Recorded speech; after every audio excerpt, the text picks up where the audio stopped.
Hello বন্ধুরা, আমি স্বপ্না আর স্বপ্নার রং তুলিতে তোমাদের সবাইকে স্বাগত।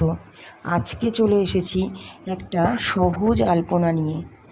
এই আলপনাটা তোমরা ঠাকুরের সিংহাসনের সামনে অথবা সদর দরজায় আঁকতে পারো। এই আলপনাটা প্রথমে সাদা কালারের ফেব্রিক দিয়ে এঁকে তারপর লাল কালারের ফেব্রিকের ছোঁয়া দিয়েছি, যাতে আলপনাটা একটু হাইলাইট হয়, কারণ আমাদের মেঝেটা খুব একটা সুন্দর নয় তাই। তো বন্ধুরা, সাদা ও লাল রঙের এই সহজ আলপনাটা তোমাদের কেমন লাগলো প্লিজ কমেন্টে জানিও।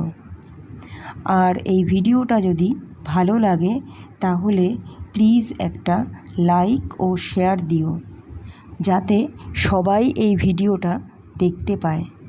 তো যাই হোক, তোমরা যদি এই ভিডিওটা ইউটিউব থেকে দেখো তাহলে প্লিজ সাবস্ক্রাইব করো, আর যদি ফেসবুক থেকে দেখো তাহলে প্লিজ পেজটিকে ফলো করো।